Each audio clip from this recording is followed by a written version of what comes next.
तो जैसे कि हमने पिछले टॉपिक में बात की थी, पिछली वीडियो में, अबाउट द रूल्स, जो रूल्स हमें चाहिए किसी भी रे डायग्राम को ड्रॉ करने में, तो वो हमने पढ़े थे।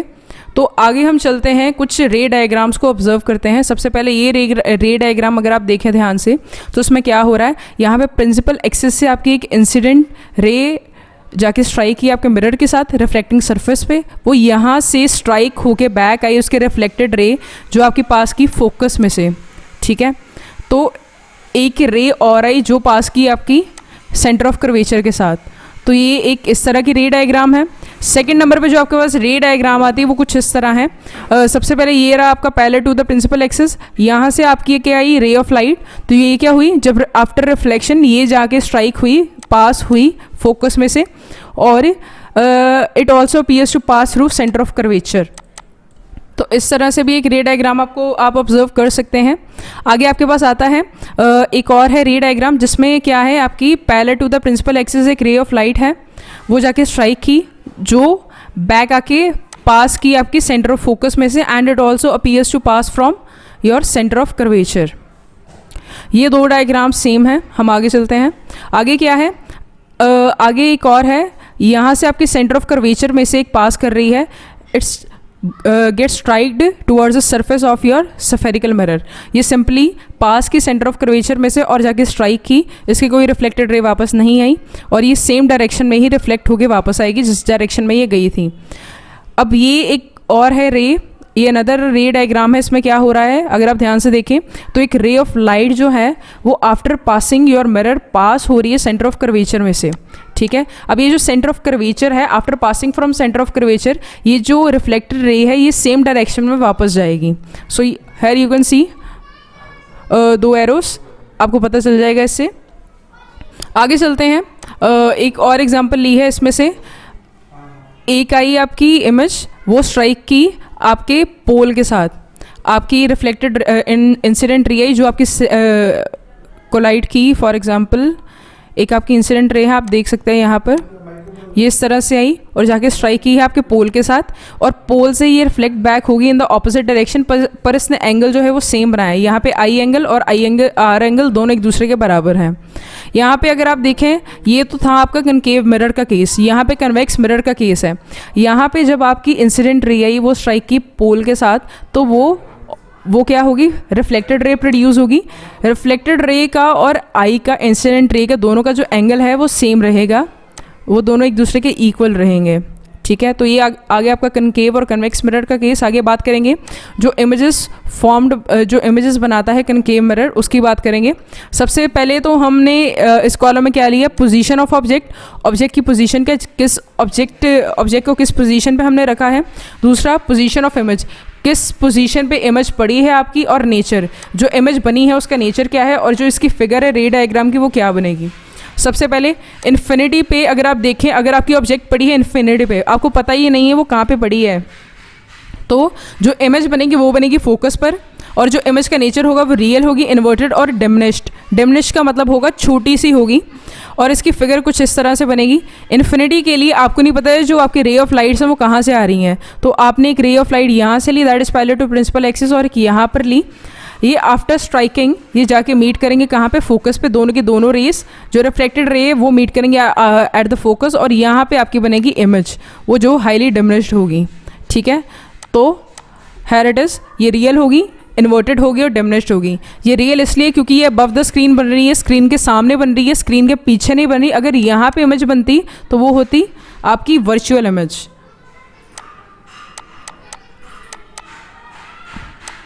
पर अगर ये आगे बनी है तो ये होगी आपकी real image. So this is the case.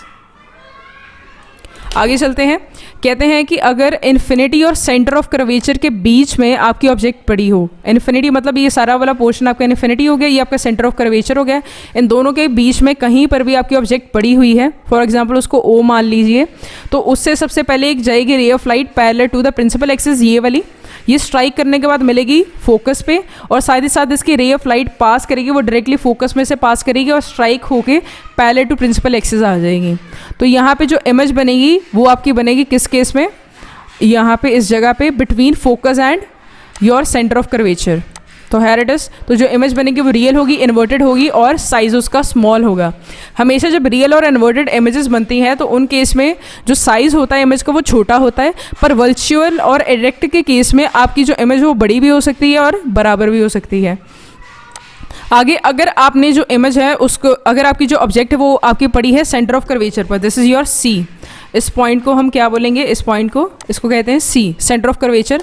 अगर आपकी ऑब्जेक्ट यहाँ पर पड़ी है तो वहाँ से निकली एक रे ऑफ लाइट, वो जो रे ऑफ लाइट जब मिरर को स्ट्राइक की तो वो क्या होगी, रिफ्लेक्ट बैक और वो फोकस पे आके मीट करेगी। उसके बाद एक जो उसकी रे ऑफ लाइट थी वो डायरेक्टली पास की, सेकंड रे ऑफ लाइट वो पास की थ्रू फोकस, वो फोकस वाली जो लाइट थी जब वो स्ट्राइक हुई आपके मिरर के साथ तो वो रिफ्लेक्ट बैक होगी, वो प्रिंसिपल एक्सिस के पैरेलल आ गई। हेयर यू कैन सी इस डायरेक्शन में। तो जब ये मीट करी जहाँ पे, वहाँ पे जो इमेज बनी वो सेंटर ऑफ कर्वेचर पर ही आपकी इमेज आई थी। हेयर यू कैन सी यहाँ से एक फोकस से पास होकर ये स्ट्राइक बैक की, यहाँ पे मीट हुई। ऑलरेडी जो पैरेलल एक्सिस जा रही थी, पैरेलल टू प्रिंसिपल रे जो आपकी इंसिडेंट रे जा रही थी वो स्ट्राइक होने के बाद यहीं पे मीट की इस पॉइंट पर, तो इसलिए इस पॉइंट पर आपकी इमेज बनी। सेंटर ऑफ कर्वेचर ये पॉइंट आता है, तो इसलिए image is formed at centre of curvature, real होगी, इन्वर्टेड होगी और स्मॉलर इन साइज होगी। आगे चलते हैं between focus and centre of curvature. Centre of focus, centre of curvature and अगर फोकस के बीच में अगर आपकी ऑब्जेक्ट होगी यहाँ पर इन दोनों पॉइंट्स के बीच में, तो जो आपकी इमेज बनेगी वो क्या बनेगी, beyond the centre of curvature, centre of curvature से आगे बनेगी। कैसे बनेगी, सबसे पहले ये रही आपकी इमेज ने सबसे पहले प्रिंसिपल रे जो है यहाँ पे स्ट्राइक की parallel to the principal axis, उसके बाद ये स्ट्राइक बैक होके फोकस से पास की, फिर एक फोकस में से पास की और ये स्ट्राइक हुई मिरर के साथ, तो ये it gets parallel to the principal axis. जहाँ पे ये मीट करी तो वहाँ पे जब इमेज बनी तो जो हमने पॉइंट ऑब्जर्व किया it comes out to be beyond the centre of curvature आपकी इमेज बनी है। ये इमेज होगी real, inverted and enlarged. Enlarge का मतलब है बड़ी बनेगी थोड़ी। अगर आप फोकस पे रखें अपने ऑब्जेक्ट को तो आपकी इमेज कैसी बनेगी, अगर आप इसे फोकस पे रखते हैं तो उस केस में क्या होगा कि फोकस पे जो ऑब्जेक्ट पड़ी थी यहाँ पे आपकी, उसने क्या किया, एक रे ऑफ लाइट भेजी फोकस से, एक इस डायरेक्शन में एक इस डायरेक्शन में। आफ्टर स्ट्राइकिंग ये दोनों होगी पैरेलल, ये पैरेलल होने की वजह से जो आपकी इमेज बनेगी एट इन्फिनिटी बनेगी। ठीक है, तो जो रियल जो यहाँ पे इमेज बनेगी वो रियल, इन्वर्टेड और वेरी लार्ज होगी, काफ़ी बड़ी इमेज बनेगी। अगर फोकस और पोल के बीच में अगर आपकी इमेज हो, फोकस और पोल के बीच में अगर आपकी इमेज बनती है तो उस केस में बिहाइंड द मिरर इमेज बनेगी। इस केस में जो आपकी इमेज आएगी वो वर्चुअल और एरेक्ट आएगी एंड एनलार्ज, उसका साइज़ भी बड़ा होगा। यहाँ पे आपकी इमेज पड़ी हुई ये वाली, हेयर यू कैन सी, इसमें से सबसे पहले एक प्रिंसिपल एक्सिस के पैरेलल एक रे ऑफ लाइट निकली ये वाली, ये जाके स्ट्राइक की मिरर के साथ, वहाँ से ये रिफ्लेक्ट बैक होके फोकस पे मीट हुई। फोकस पे मीट होने के बाद इसने एक और रे ऑफ लाइट निकाली थी जो इस डायरेक्शन में मूव की, यहाँ पे आप देख सकते हैं, यहाँ पे स्ट्राइक करने के बाद ये यहाँ पे वापस आ गई। तो जो इस केस में जो इमेज बनी है it appears to be formed behind the mirror, ये इस तरह से बिहाइंड द मिरर आपको नज़र आ रही है। सो दिस इज़ योर इमेज जो इरेक्ट है, वर्चुअल है और एनलार्ज्ड है। आगे हम करेंगे इन मिरर्स का इस्तेमाल कहाँ पर किया जाता है। अगर कनकेव मिरर की बात की जाए तो इसे मेकअप के लिए यूज़ किया जाता है और एज ए शेविंग मिरर इस्तेमाल किया जाता है, बिकॉज ये क्या करता है, हाईली एनलार्ज, एनलार्ज का मतलब है काफ़ी बड़ी बड़ी इमेजेस दिखाता है हमें, इसलिए हम इसका यूज़ करते हैं। आगे हम बात करेंगे reflection through convex mirror. Reflection through convex mirror की बात करते हैं, कहते हैं कि एक नैरो बीम ऑफ लाइट जो है वो अगर ट्रैवल कर ली है parallel to the principal axis, यहाँ पे आप देख सकते हैं if it is travelling parallel to the principal axis, तो उस केस में जो आपकी इंसिडेंट रे है after reflecting the surface of the mirror, तो जो बीम है आफ्टर रिफ्लेक्शन है वो क्या करेगी, अपीयर्स टू डाइवर्ज। डाइवर्ज का मतलब है कि कन्वर्ज का मतलब इकट्ठा होना, डाइवर्ज का मतलब है फैल जाना, तो ये क्या करेगी, एक पॉइंट के बाद फैल जाएगी। So this is what this law wants to convey. आगे क्या है, कहते हैं अगर आपकी है रे इंसिडेंट, अगर आपकी इंसिडेंट लाइट की रे है कन्वेक्स मिरर पर in the direction of centre of curvature after reflection comes back along the same path, कहते अगर ये आपकी जो रे ऑफ लाइट है ये सेंटर ऑफ कर्वेचर में से पास करती है तो इस केस में जिस डायरेक्शन में आपकी इंसिडेंट रे थी उसी डायरेक्शन में आपकी रिफ्लेक्टेड रे वापस आ जाएगी। आगे बात कर रहे हैं उन्होंने बात की अगर आपकी इंसिडेंट रे जो है वो क्या कर रही है, कन्वेक्स मिरर पर फॉल कर रही है and it is moving, if it is moving to the parallel to the principal axis, तो उस केस में आफ्टर रिफ्लेक्टिंग जो आपकी रिफ्लेक्टेड रे होगी it appears to pass through the focus, ये फोकस में से पास करेगी जस्ट लाइक कनकेव मिरर। पर ये सारा बिहाइंड द मिरर काम चलता है, ये ज़्यादा वर्चुअल एंड डायरेक्ट इमेजेस बनाता है। आगे, a ray appearing to pass through the focus is reflected parallel to the principal axis. कहते हैं कि अगर कोई रे पास कर रही है फोकस में से, अगर यहाँ से कोई रे पास कर रही है तो वो पास करने के बाद ये इंसिडेंट रे अगर फोकस में से पास कर दे तो इस केस में जो रिफ्लेक्टेड रे बनेगी it becomes parallel to the principal axis, इस तरह से पैरेलल हो जाएगी टू द प्रिंसिपल एक्सिस, जैसे कि हमने ऊपर पढ़ा था। आगे हम इमेजेस की बात करेंगे जो कन्वेक्स मिरर बनाता है। सबसे पहले जो कन्वेक्स मिरर है ये वर्चुअल इमेजेस ही बनाता है, कोई और इमेज नहीं बनाता है, रियल ऑब्जेक्ट की वर्चुअल इमेज बनाता है at all positions.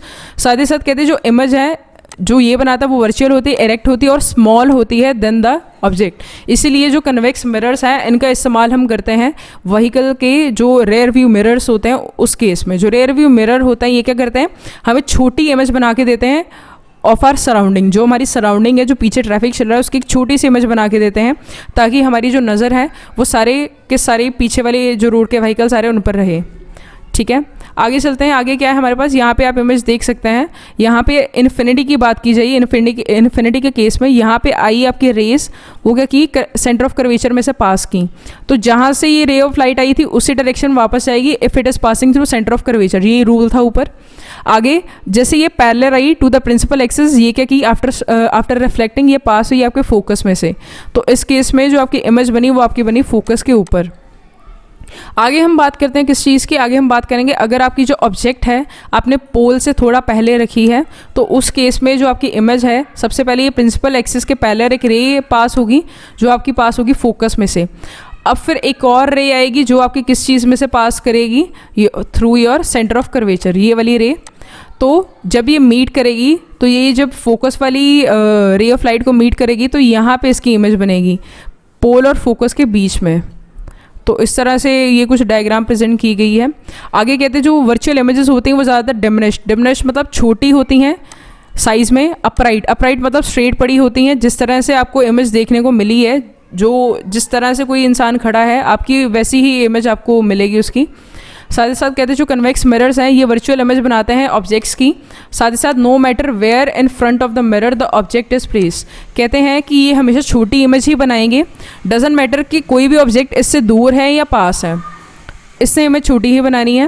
Because of the shape of the convex mirror, ये इसके शेप की वजह से होता है, इसलिए इसको रेयर व्यू मिरर की तरह इस्तेमाल किया जाता है और ये सिक्योरिटी पर्पसेस के लिए भी इस्तेमाल होता है। अगर आप जाएंगे ज्वेलरी शॉप्स में तो उन्होंने काफ़ी सारे मिरर्स लगाए होते हैं। मिरर्स इसलिए लगाए होते हैं ताकि वो हर कस्टमर पर नज़र रख सकें। आगे क्या है, ड्राइवर के लिए रेयर व्यू मिरर लगाया जाता है जिसमें आपका क्या होता है, कन्वेक्स मिरर। साथ ही साथ जो पैसेंजर साइड होती है किसी भी ट्रेन में या फिर किसी भी बस में, उस केस में जो इस्तेमाल किया जाता है वो कन्वेक्स मिरर का इस्तेमाल किया जाता है ताकि उसको एक शॉर्ट व्यू मिल सके सब चीज़ों का। आगे चलते हैं, इसीलिए जो आपके रेयर व्यू मिरर्स हैं उन पर लिखा होता है the vehicles in the mirror are closer than they appear. ये बेसिकली एक क्वेश्चन है, एक वार्निंग है कि जो आप व्हीकल्स मिरर में देख रहे हो वो आपके ज़्यादा पास हैं देन दे अपीयर, वो आपको देखने में दूर लगेंगे पर असल में वो काफ़ी पास होते हैं। आगे चलते कहते हैं जो रीज़न है इस वार्निंग का वो ये है यूजली क्योंकि ये वर्चुअल इमेज बनाता है जिसकी वजह से उसका साइज़ छोटा होता है, इसलिए ये जो ऑब्जेक्ट्स हैं जो हम देखते हैं वो पास वाली चीज़ें भी आपको छोटी नज़र आती हैं। So this is a reason, इसलिए जो ड्राइवर है उसको एक वार्निंग दे दी जाती है। आगे रिफ्लेक्शन एट प्लेन सर्फेसेस, अब हम बात करेंगे, पहले हमने बात की थी रिफ्लेक्शन की, अब हम बात करेंगे रिफ्रैक्शन की। रिफ्रैक्शन में होता क्या बेसिकली चेंज ऑफ मीडियम होता है। चेंज ऑफ मीडियम मतलब जैसे यहाँ पे आप देख सकते हैं, यहाँ पे आपकी एयर में प्रेजेंट थी पेंसिल, तो एयर से आपने उसको किस मीडियम में भेज दिया, पानी के मीडियम में। जैसे वो वाटर के मीडियम में उसका जैसे मीडियम चेंज हुआ एयर टू वाटर है तो जो उसकी रिफ्लेक्शन की कैपेसिटी वो भी बदल जाएगी। रिफ्लेक्शन की कैपेसिटी बदलने की वजह से हमें इस तरह से इमेज नज़र आती है, हमें लगता है कि कोई चीज़ टूटी हुई है। अगर वो स्टिक के केस में अगर बात करेंगे, सो this is the only reason. तो आपको ये पता चल गया जैसे लाइट एयर में थी, जैसे वो ग्लास से पास हुई तो उसकी जो रिफ्लेक्शन की कैपेसिटी थी वो बदल गई, उसकी जो रिफ्लेक्टेड रे थी वो भी बदल गई। सो ये फिनोमेना बेसिकली यहाँ पे फॉलो होता है। आगे चलते हैं, if the reflected ray bends towards the normal relative to the incident ray then the second medium is said to be denser than the first medium। कहते हैं कि अगर आपकी जो रिफ्लेक्टेड रे है बेंड्स टूवर्ड्स अ नॉर्मल, मतलब कि कहने का क्या मतलब है कि अगर आपकी ये थी incident ray, if it bends towards a normal का क्या मतलब है कि अगर ये नॉर्मल के डायरेक्शन की तरफ नीचे को बेंड करती है तो उस केस में जो आपका चेंज इन मीडियम है, तो जो आपकी लाइट है वो एंटर हुई है rarer medium to the denser medium. ये है आपका रेयरर मीडियम। रेयरर मीडियम का मतलब है कि जो डेंस कम है, डेंस इन द सेंस कि जिसकी थिकनेस कम है, तो जो एयर है उसकी थिकनेस वैसे कम होती है, पर जो पानी की थिकनेस है वो काफ़ी ज़्यादा होती है, इसलिए इसको बोला जाता है डेंसर मीडियम। जैसे ये लाइटर टू डेंसर या फिर रेयर टू डेंसर मीडियम में एंटर करेगी लाइट, तो उस केस में जो आपकी रे है, जो रिफ्लेक्टेड रे आएगी, that would move away from your this incident ray. ये चीज़ आप ये पैटर्न ऑब्जर्व करते हैं। So this is what refraction actually is. साथ ही साथ बट अगर आपकी reflected ray bends away from the normal, अगर ये नॉर्मल से दूर की तरफ जाती है तो उस केस में you are moving from rarer then to the denser medium. तो ये एक कंसेप्ट है, ये आपको एक बार पढ़ के समझ आएगा, ध्यान से सुनिएगा इसको। आगे एक डायग्राम के थ्रू भी इसको समझने की कोशिश करेंगे। इस तरह से आपकी इंसिडेंट रे आती है, ये आपका रेयरर मीडियम था, ये आपका डेंसर मीडियम था। जैसे ये डेंसर मीडियम में एंटर की तो जो आपकी रिफ्लेक्टेड रे होगी वो इस तरफ से अंदर की तरफ मूव करना शुरू हो जाएगी। यूजुअली होता क्या है, अगर आप इस फिगर को ध्यान से देखें तो अगर तो ये होती रिफ्लेक्शन, अगर दोनों मीडियम सेम होते, दोनों एयर होते, तो आपकी जो आनी थी इंसिडेंट रे वो इस तरह से पास होती। एक मीडियम ये था इस तरह से, ये थी आपकी इंसिडेंट रे और ये होगी आपकी रिफ्लेक्टेड रे, तो ये एक ही डायरेक्शन में मूव करते हैं। पर अगर आप बात करें रिफ्रैक्शन की, चेंज इन मीडियम, तो इस तरह से अगर डेंसर मीडियम होगा नीचे, तो इस तरह से जो आपकी रिफ्लेक्टेड रे है वो अंदर की तरफ मूव करनी शुरू हो जाएगी। That means it is moving away from the normal. ये आपकी रिफ्लेक्टेड रे के अवे मूव कर रही है, तो ये क्या हो गया, it is moving from rarer to denser medium. तो ये होगी example rarer to denser medium में मूव करने की। देन कम्स, हम बात करेंगे denser to rarer medium. Means आप पानी से बाहर रिफ्लेक्शन भेज रहे हो, किस डायरेक्शन में, एयर में। तो इस केस में क्या होगा, जैसे कि आपकी ऊपर वाली फिगर थी, यहाँ पे आप देख सकते हो, तो यहाँ पे इस केस में जो आपकी थर्ड रे आएगी इंसिडेंट, वो इस तरफ आएगी, मतलब it would move away from your reflected ray, मतलब कि जो उसकी एग्जैक्ट डायरेक्शन थी ये उससे ज़्यादा मूव करेगी इस डायरेक्शन में। तो इससे आपको क्या पता चलेगा, जो denser medium to rarer medium इस तरह की मूवमेंट होती है। इस केस में जो आई होगा, एंगल आई, वो छोटा होगा फ्रॉम योर एंगल आर, पर ऊपर वाले केस में जो आपका एंगल आई होगा वो बड़ा होगा आपके एंगल आर से। सो दिस इज़ द केस। आगे हम बात करते हैं रिफ्रैक्टिव इंडेक्स की। रिफ्रैक्टिव इंडेक्स बेसिकली क्या होता है, रिफ्रैक्टिव इंडेक्स हम किसी भी चीज़ का निकालते हैं जो मूव करते हैं from one medium to another. तो ये कैसे करते हैं, हम जो मूवमेंट, जो स्पीड है, speed of light in denser medium divided by speed of light in rarer medium, तो इससे हमें क्या मिलता है, रिफ्रैक्टिव इंडेक्स। तो the light travels through the material at the speed that is less than C. कहते हैं अगर वो किसी चीज़ में से ट्रैवल कर रही है, किसी मीडियम में से ट्रैवल कर रही है लाइट, तो उस केस में जो उसकी स्पीड होगी वो सी से कम होगी। See basically speed of light है जो आपको दी गई है 3.8 × 10⁸ मीटर पर सेकेंड, ये आपको पहले करा दी गई है। तो उस केस में जो आपकी स्पीड होगी इस केस में वो सी से कम होगी, क्योंकि ये जो स्पीड ऑफ लाइट है वो वैक्यूम में होती है, जहाँ पे कोई भी मीडियम प्रेजेंट नहीं, जहाँ पे एयर भी प्रेजेंट नहीं है। तो अगर आप एयर की बात करें तो उसमें जो स्पीड ऑफ लाइट है वो अलग होगी। तो कहते हैं जो एक्चुअल स्पीड है किसी भी नेचर ऑफ मटीरियल की वो ली जाती है, और साथ ही साथ to describe the extent to which the speed of light in a material differ. कहने का क्या मतलब है, हम ना एक्चुअल स्पीड ले लेते हैं, दैट इज़ सी, जो सी आपकी एक्चुअल स्पीड है लाइट की, उसे ले लिया जाता है। और दूसरी चीज़ जो आप लेते हैं वो ये लेते हैं कि किसी मीडियम में जाने के बाद जो लाइट है उसकी स्पीड कितनी चेंज हुई है। ठीक है, तो इसका फॉर्मूला कुछ इस तरह है, ratio of speed of light in free space to the speed of light in given medium. जैसे ही आपका जो सी है वो स्पीड ऑफ लाइट एन है फ्री स्पेस। फ्री स्पेस का मतलब जो सी की वैल्यू लेंगे यहाँ पे 3.8 × 10⁸ मीटर पर सेकेंड, और यहाँ पे गिवन मीडियम जैसे वाटर हो गया तो यहाँ पे speed of light in water ले लेंगे। तो इसका फॉर्मूला, इसका जो सिंबल है वो होता है माइक्रोन, और या फिर एन भी ले लिया जाता है। तो इस तरह से हम इसको करेंगे सॉल्व, तो हमारे पास आ जाएगा रिफ्रैक्टिव इंडेक्स। ये साथ ही साथ ये स्केलर क्वांटिटी है। स्केलर क्वांटिटी का मतलब सिर्फ आपको मैग्नीट्यूड बताती है, आपको डायरेक्शन नहीं बताती है। इसके पास कोई भी यूनिट्स नहीं होते हैं, ना ही कोई डायमेंशंस होती हैं। तो कहते हैं अगर वैक्यूम और फ्री स्पेस की बात की जाए तो जो स्पीड ऑफ लाइट है of all wavelength is maximum. कहते हैं जो स्पीड ऑफ लाइट है ऑफ ऑल वेवलेंथ, वेवलेंथ का मतलब है बेसिकली ये लेंथ है एक तरह की जिसका इस्तेमाल आप करते हैं इलेक्ट्रोमैग्नेटिक वेव्स में। तो कहते हैं जो स्पीड एट ऑल वेवलेंथ आएगी वो मैक्सिमम आएगी, हर वेवलेंथ पे जो आपकी स्पीड आएगी वो मैक्सिमम रहेगी और किसके बराबर होगी, c के बराबर होगी। सो फॉर जितने भी वेवलेंथ्स हैं जो रिफ्लेक्टिव इंडेक्स है फ्री स्पेस में वो मिनिमम रहेगा एंड इस उसकी वैल्यू आएगी आपकी 1।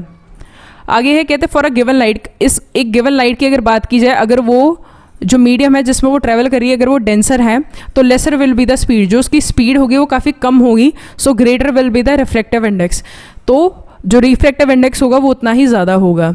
सो ये तो था आपका बेसिक। ये उस केस में होता है जब आपकी जो लाइट है that is travelling in vacuum, तो उस केस में आपका रिफ्लेक्टिव इंडेक्स आ जाएगा 1। पर अगर it is travelling in the denser medium तो उस केस में इसकी जो वैल्यू होगी वो ज़्यादा होगी, it would be greater than 1। तो इससे आपको क्या पता चलेगा कि जो आपका मीडियम है वो है डेंसर मीडियम। अगर बात की जाए रेयर मीडियम की तो उस केस में जो वैल्यू आएगी वो उसकी आएगी कम वैल्यू आएगी as compare to 1। For a given medium, the speed of light differs, wavelength is different। अगर different wavelength हो, अगर different हम बात की जाए different mediums की, इसका इस्तेमाल फिर से किया जाता है UV स्पेक्ट्रोफोटोमीटर में। UV स्पेक्ट्रोफोटोमीटर क्या करता है, different solutions की हमें क्या नापने में हेल्प करता है, कंसनट्रेशन। तो अगर आप different wavelength पे लाइट को रखेंगे तो वो उस केस में जो स्पीड होगी लाइट की वो भी अलग होगी as compare to the very first point, जिस केस में अगर वैक्यूम में है आपकी लाइट तो उस केस में जो स्पीड होगी उसकी हर वेवलेंथ पे सेम ही रहेगी। पर यहाँ पे अगर आपका मीडियम डिफरेंट है तो उस केस में डिफरेंट वेवलेंथ पे आपकी स्पीड भी क्या होगी, डिफरेंट। सो इस तरह से इसका फॉर्मूला यहाँ पे यूज़ होएगा। यहाँ पे आप कर सकते हैं, ये वेवलेंथ ऑफ लाइट है और ये वेवलेंथ ऑफ मीडियम है, तो इस तरह से आप एक और आपको फॉर्मूला मिल जाता है, that is for your refractive index. So that's all.